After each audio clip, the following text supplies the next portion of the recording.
Hello, welcome to my YouTube channel.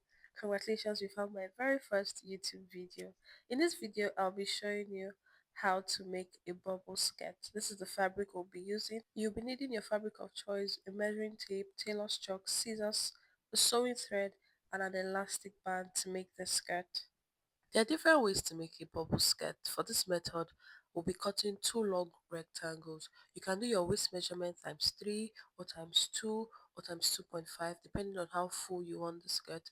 I use 3 yards of fabric because I use the same fabric as the lining material. To give your skirt the bubble effect, the lining has to be shorter than the main fabric. You can do 4 or 5 or 6 inches shorter. For this one, I used 21 and 15 inches for the length. After cutting, I lay out the fabric with the right sides facing each other and began to form pleats on the end where the two fabrics are touching. I started pleating 2 inches away from the ends of the fabric and made sure that after pleating, I got a few inches more than my hips measurement. Please take time to watch the video to see how I made the pleats. You can do it this way, pleat and pin down, or do it on your sewing machine as you go if you're good at it. This is what it looks like after forming the pleats. Now we're taking to the sewing machine to sew down the pleats with 0.5 inch, exactly how my finger is moving. This is what it should look like. Now we'll be dragging the other ends, we'll be pulling them to touch each other. I'll be taking it to the sewing machine to sew. After sewing, we'll be pressing open the seam.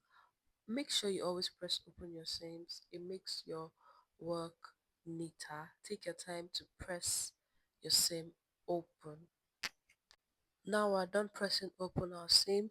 Now we're going to be flipping over the fabric, bringing out the good side of the fabric.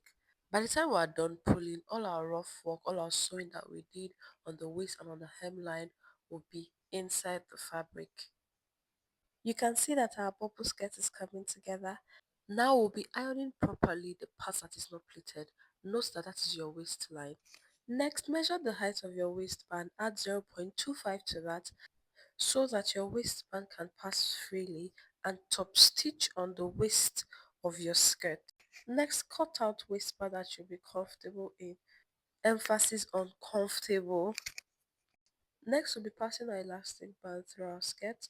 Please be very careful when you're doing this. Do not use a sharp object like me so as to not tear your skirt. Be very patient and take your time to do this. After passing your waistband through, over to your sewing machine and sew down multiple times. After that, shaping your skirt with 1 or 2 inches, whichever you prefer. You can go ahead and weave the part that you joined for a knit finish, and our skirt is ready. What do you think? Would you be trying this?